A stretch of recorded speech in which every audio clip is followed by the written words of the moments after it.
Rendra bergeming. Menatap Ara yang wajahnya merah merupa apel-apel yang ranum. Perempuan itu duduk kembali, merapikan pensil-pensil yang sudah diraut. Kedua mata Rendra masih memandangi Ara yang memunggungi dirinya. Perlahan, dia berjalan mendekat. Duduk di sebelah Ara. "Aku ingin menikah denganmu, Ara," kata Rendra, meraih tangan Ara yang bergerak-gerak terus. Telapak tangan Ara terasa basah karena berkeringat. "Kamu masih gugup." "Karena, tidak mudah, Ren," jelas Ara, mengembuskan napas panjang. "Maaf, aku bicara jujur. Aku mengerti, jika kamu belum siap menikah, tidak apa-apa." Kedua tangan Rendra menangkup telapak tangan Ara, mengetahui perasaan yang sebenarnya sudah cukup bagi Rendra. "Biarkan semua berjalan bagai air. Aku tidak ingin kehilanganmu sekaligus khawatir." "Khawatir terluka kembali," ungkap Ara. "Aku tidak akan melukaimu, Ara." Rendra meyakinkan, dia bisa melihat keresahan di mata Ara. Ara memberanikan diri membalas tatapan Rendra. Kedua manik hitam itu penuh kehangatan dan ketulusan. "Apa kamu yakin ingin menikah denganku, Ren?" Rendra menganggukkan kepalanya. "Aku yakin, sudah lama aku merasa kamulah orangnya." "Sudah lama itu sejak kapan tepatnya?" Kegugupan dan keresahan Ara mulai pudar, tangan kanannya ikut menyusup di genggaman. "Sejak kau memukul hidungku," sahut Rendra. Yang sebenarnya adalah hatinya terusik sejak malam yang mereka habiskan bersama. "Kau sendiri." "Aku." "Sejak kapan kamu merasakan jantung yang berdetak saat bersamaku?" "Aku lupa, Ren." Ara pura-pura mengingat dengan memiringkan kepalanya. Perasaannya pada Rendra entah sejak kapan hadir. "Aku bersedia menikah denganmu," putus Ara kemudian.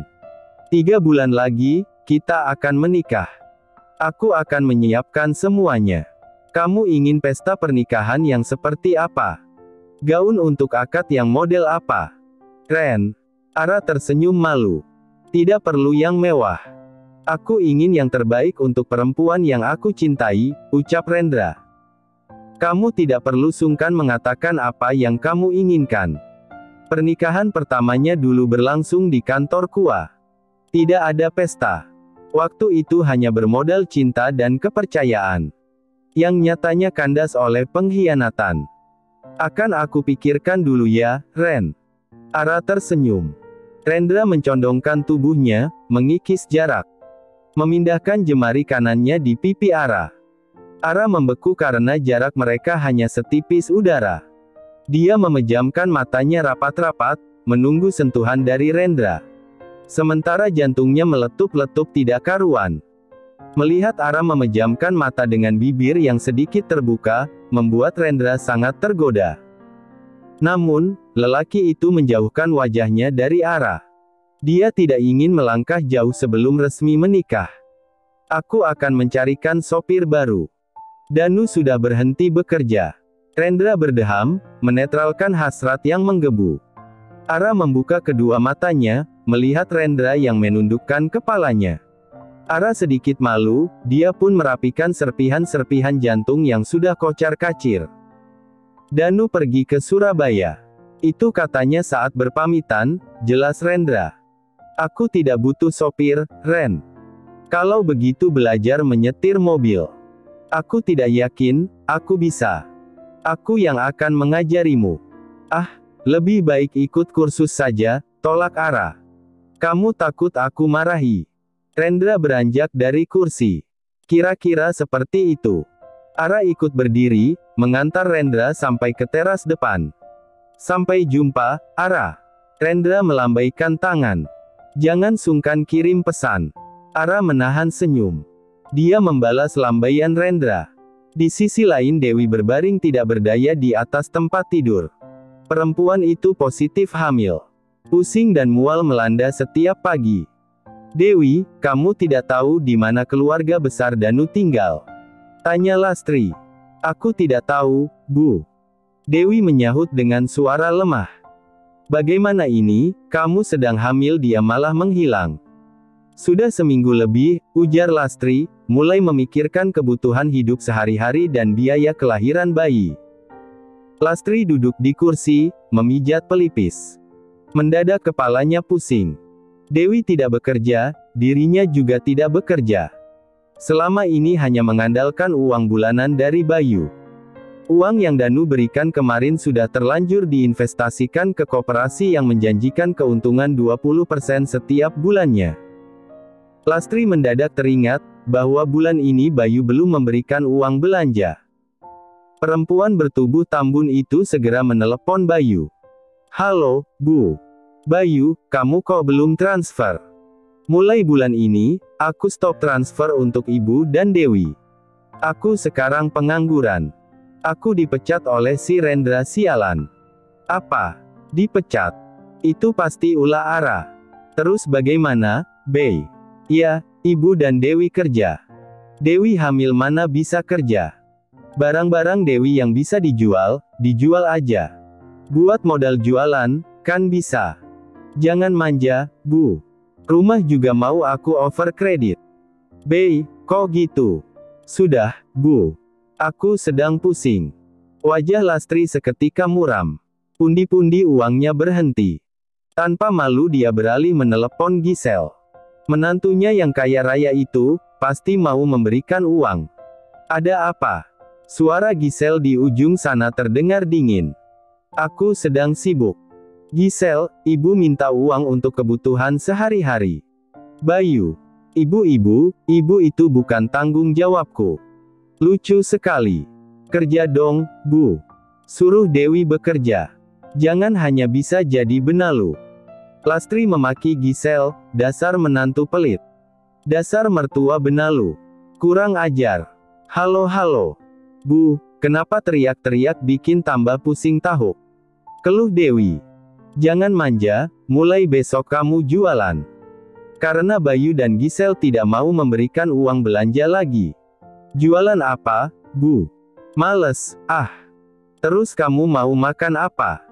"Jual perhiasan hanya bisa menutupi beberapa bulan saja. Pikirkan jangka panjang, Dewi," ucap Lastri, jengkel.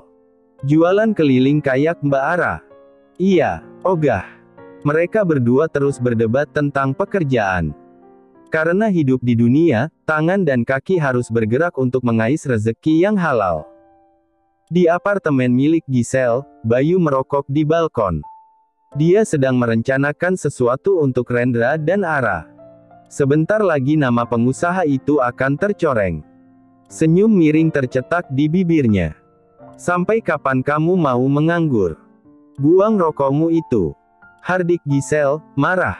"Aku sudah melamar pekerjaan di perusahaan milik ayahnya Marsha." "Apa? Kenapa?"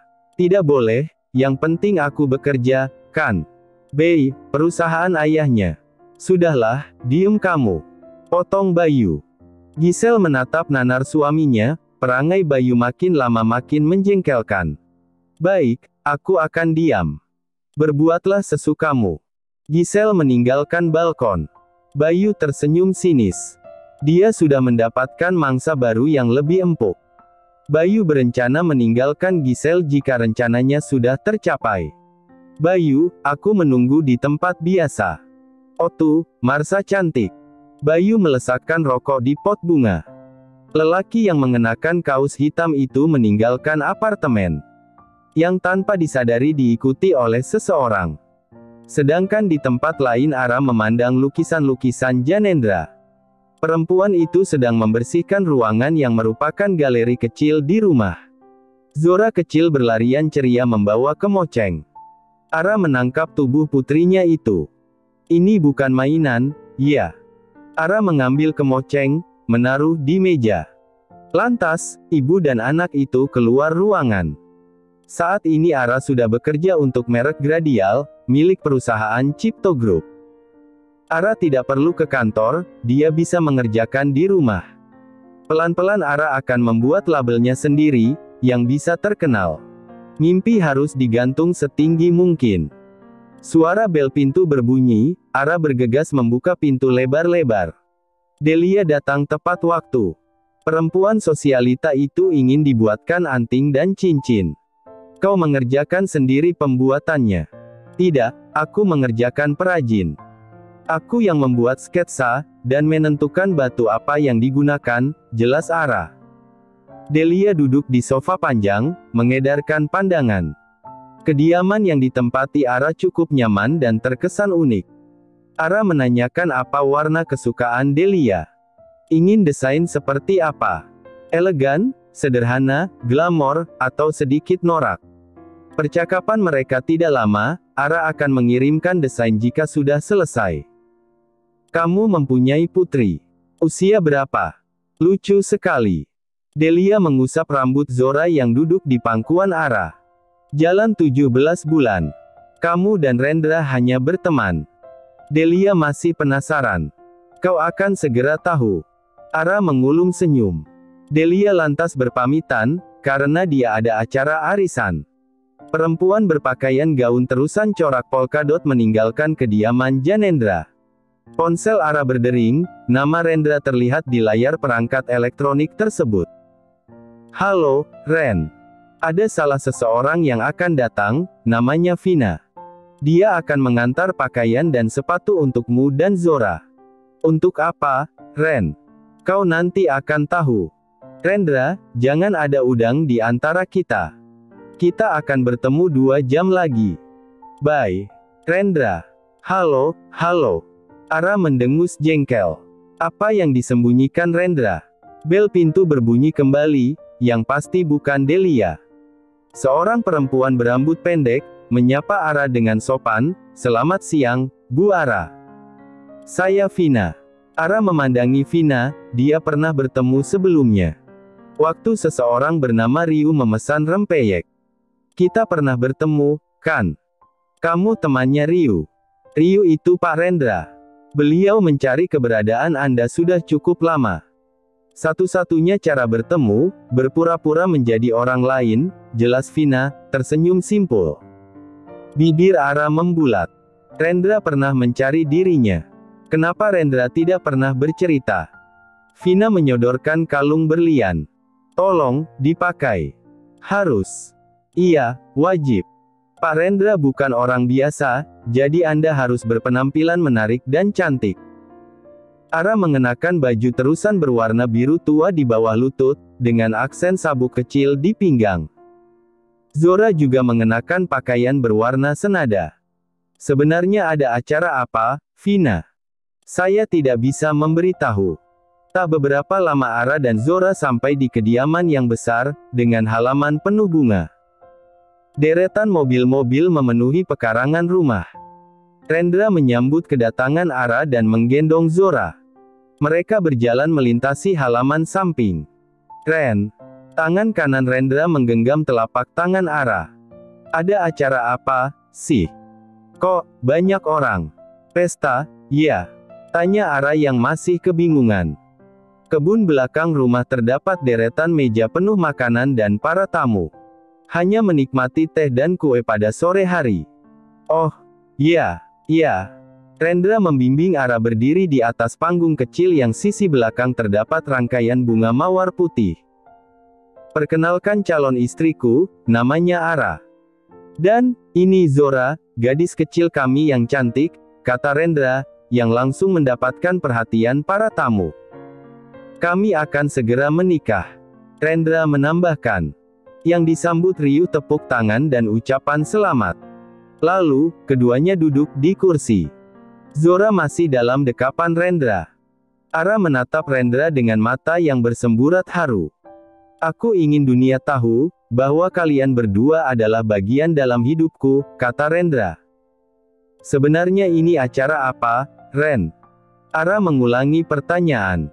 Ulang tahunku sekaligus memperkenalkan kamu dan Zora, jelas Rendra. Ulang tahun yang keberapa? 50 tahun. Ara merengut. Ternyata calon suamiku otu kakek-kakek, katanya, lalu tergelak. Rendra tersenyum penuh makna saat Ara menyebutnya calon suami. Dia terus menatap perempuan yang sedang mengunyah kue itu. Remah-remah luka di hatinya menguar tanpa jejak.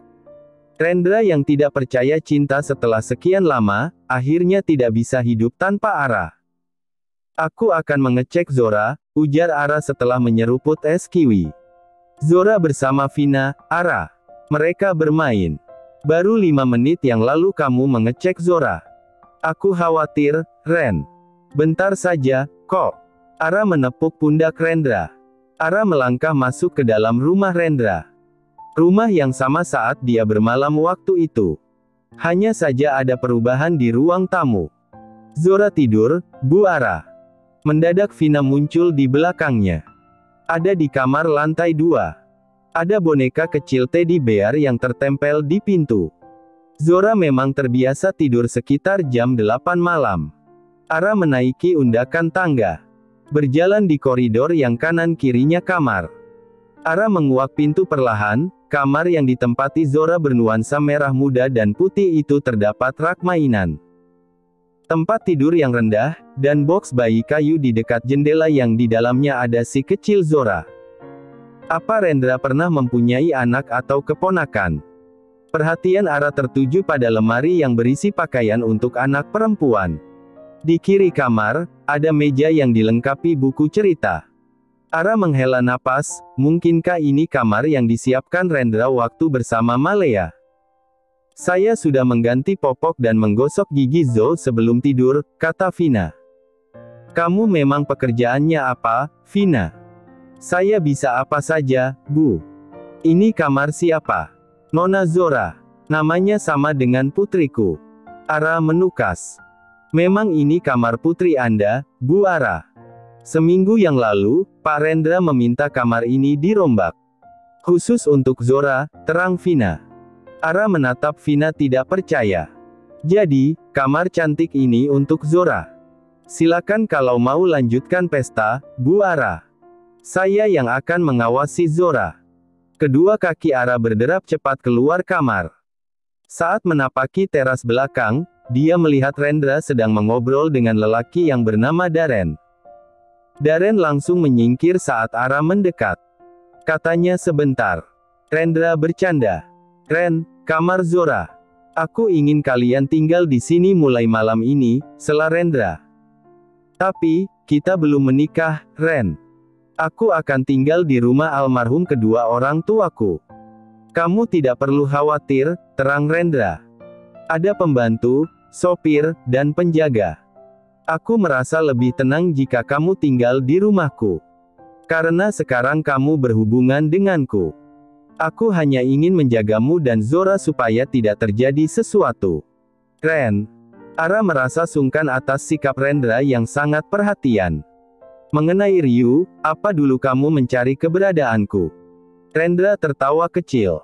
Mengingat tingkahnya yang agak absurd waktu itu. Ya, setelah malam itu. Aku mencarimu, jawabnya. Kenapa mencariku? Karena aku mulai jatuh cinta padamu. Katanya setelah aku tonjok hidungmu, Ara protes. Yang mana yang benar? Kalau pas kejadian tonjok hidung, proses jatuh cintanya sudah sempurna, Ara. Rendra mengusap pelan rambut Ara. Obrolan mereka diinterupsi oleh pembawa acara. Ada sesi dansa romantis. Rendra mengajak Ara berdansa. Aku tidak bisa dansa, Ren. Ara langsung menolak. Tetapi, Rendra menarik tangan Ara menuju lantai dansa. Membimbing tangan perempuan itu ke bahunya. Hanya seperti ini, mengikuti alunan musik. Ucap Rendra. Ikuti saja gerakku. Ara harus menengadah saat berdiri sangat dekat, karena Rendra bertubuh tinggi. Sekitar 182 cm. Sementara Ara 158 cm, untung tertolong sepatu berhak tinggi. Pukul 10 malam, pesta usai. Tamu-tamu berangsur-angsur pulang. Ara diantar ke kamar oleh Rendra. Rendra menunjukkan ruangan khusus untuk menyimpan pakaian dan aksesoris. Ara dibuat terkagum-kagum. Seperti toko, celetuk Ara, selain pakaian, ada sepatu, tas, dan perhiasan. Kalau ada yang kurang, kebesaran atau kekecilan baju dan sepatunya, bisa bilang Vina. Ara termangu sebentar. Dia ragu tinggal di rumah Rendra. Dengan semua fasilitas. Kita sebentar lagi menikah, Ara. Rendra seolah bisa membaca keraguan Ara. Selamat istirahat, aku pergi dulu. Malam, Ren. Ara terduduk di tepi tempat tidur. Telapak tangannya mengusap-usap spray putih yang halus dan tebal. Perasaan bahagia menyeruak, Rendra memperlakukan dirinya bagai ratu. Kedua matanya terpejam, sebulir air mata menetes. Sebagai bentuk rasa bahagia dan bersyukur karena Tuhan telah menghadirkan Rendra. Di sebuah kafe, Bayu dan Marsha bertemu. Mereka sedang membicarakan tentang Giselle. Bayu mengeluhkan istrinya yang tidak perhatian dan tidak menghormati dia sebagai suami. Karena aku dari keluarga sederhana, Marsha. Bukan anak konglomerat. Makanya Giselle selalu merendahkan aku sebagai suami. Aku sudah tidak tahan, keluh Bayu. Apalagi perlakuan ayah mertua dan Rendra. Mereka mendepakku dari perusahaan, Sa. Kasihan kamu, Bey. Pasti tertekan. Tetapi, Giselle sedang hamil. Marsha menatap Bayu penuh rasa prihatin. Itu yang membuatku dilema, aku ingin menceraikan Giselle. Bayu meraih jemari tangan Marsha. Terima kasih, sudah mau mendengarkan keluh kesahku. Bayu mulai menjaring Marsha. Sedangkan Marsha mulai masuk perangkap lelaki benalu itu. Marsha merasa tersanjung oleh perhatian Bayu. Setiap hari akan mengirim pesan dan telepon. Kecantikanmu itu unik, puji Bayu, yang sebenarnya adalah wajah Marsha biasa saja. Hanya tertunjang pakaian yang bagus. Dan, kulit yang terawat. Ah, Bey, kamu bisa saja. Bayu memberanikan diri menyentuh pipi Marsha. Aku ingin menikahimu, Sa. Selesaikan dulu urusanmu dengan Giselle. Aku akan menunggumu, kata Marsha. Aku tidak ingin jadi yang kedua. Bagaimana dengan lamaran yang aku masukkan? Oh, itu. Nanti aku segera memberikan kabar. Aku sangat berharap, Sa. Bayu mengecup bibir Marsha, tidak memedulikan berada di tempat umum. Bayu. Marsha tersipu. Jangan di sini. Terus lanjut di ma. Dasar lelaki sialan. Giselle berdiri di depan meja. Dan, kau Marsha, kau tahu dia suamiku. Marsha dan Bayu terperanjat kaget. Tidak menyangka akan kepergok. Padahal mereka sudah serapi mungkin merahasiakan hubungan yang baru dimulai. Giselle menjambak rambut Marsha. Perempuan jaleng. Giselle. Bayu menarik tubuh Giselle. Mendorong istrinya kasar. Bayu malah memperhatikan Marsha. Kamu tidak apa-apa, Sa. Aku malu, Bayu. Orang-orang memperhatikan kita. Marsha menangis. Halah, air mata buaya. Perempuan gatel. Caci Giselle. Bawa aku pergi, Bayu, rengek Marsha. Kita nanti harus bicara, Giselle. Kelakuanmu sungguh memalukan. Tidak sesuai kelakuan orang kaya yang terhormat. Bayu memaki istrinya. Giselle hanya mampu melihat kepergian Bayu dan Marsha. Karena tidak ingin jadi perhatian pelanggan kafe yang lain, Giselle berjalan cepat menuju tempat parkir. Sampai di rumah milik keluarga Rendra, dia langsung mengadukan perselingkuhan Bayu pada Handoko. Perempuan itu meraung keras. Sudah, jangan menangis. Handoko menepuk pundak Giselle. Lepaskan saja lelaki macam Bayu. Aku mencintainya, Pak. Giselle terisak dalam. Dulu, dia memperlakukan Ara lebih buruk, Giselle. Rendra yang baru sampai tidak merasa iba pada Giselle. Sekarang giliranmu yang diperlakukan buruk. Sudah aku bilang sejak awal. Dia bukan lelaki yang baik. Anakku membutuhkan ayahnya, Ren. Hah. Kau tahu sendiri, bagaimana Bayu tidak bertanggung jawab pada Zora. Begitupun dengan anakmu, dia tidak peduli. Teriak Rendra. Buka matamu lebar-lebar. Giselle terdiam 1000 bahasa. Apa yang dikatakan Rendra benar. Bayu meninggalkanmu karena kamu sudah tidak berguna lagi. Memang siapa perempuan yang jadi incaran Bayu? Tanya Rendra. Marsha Sapto. Putrinya Cande Sapto, jawab Giselle, mengusap wajah yang basah. Bukannya perusahaan milik Cande mengalami kebangkrutan dan akan tutup. Memang belum terendus media. Biarkan Bayu, Giselle. Cari lelaki lain. Itu yang aku ketahui.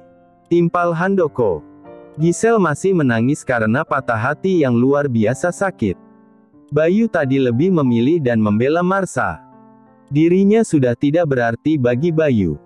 Perempuan yang sedang hamil itu pingsan. Terkulai di atas sofa. Handoko menepuk-nepuk pipi Giselle. Khawatir terjadi sesuatu dengan putrinya. Akan aku balas kau, Bayu, geram Handoko.